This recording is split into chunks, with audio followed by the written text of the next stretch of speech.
Hello guys! Good evening! So ayun na nga, sinundo na natin ang ating birthday celebrant kasi kinabukasan magsiselebrate tayo doon sa labas ng bahay.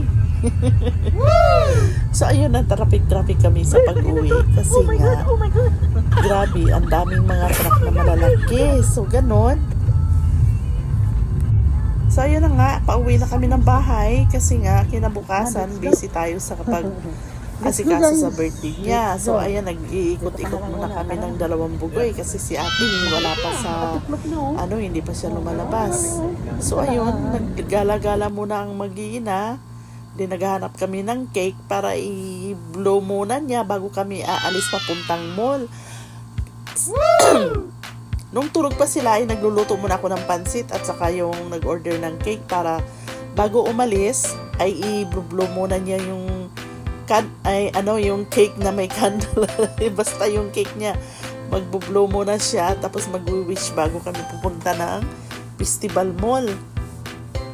Kasi doon namin isi-celebrate. So ayan na nga, dumating na kami diyan sa showcase kasi yun ang napusuan nilang kainan at diyan na lang daw para maluwang. Ngayon, nagpicture muna kami habang nag-aantay ng order kasi nga wala pa. So hindi ko inaasahan guys na ang dami-dami palang in-order na pizza. Tapos mayroon pang, tatlo lang palang in-order namin. Tapos may free kaming 2 pizza. So ayun na nga, habang nag-aantay ng order ay nagpicture muna kami habang wala pa yung mga pagkain.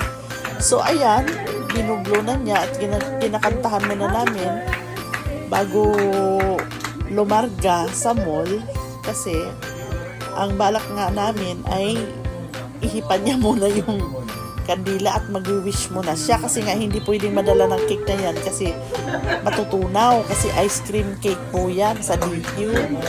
So ayun, after nung gumala na kami doon, pumunta na kami ng showcase. So ayan, unti-unti nang dumating ang mga pagkain, meron na namang panghimagas na mga mujos, tapos dumating na yung salad na family pan. Timuon mo muna bago ka kumain. Yan muna ang unahin pagkain. Din ang sabi nila, kumuha na lang daw kami ng pizza dyan sa bubong kasi meron nang nakahiwa.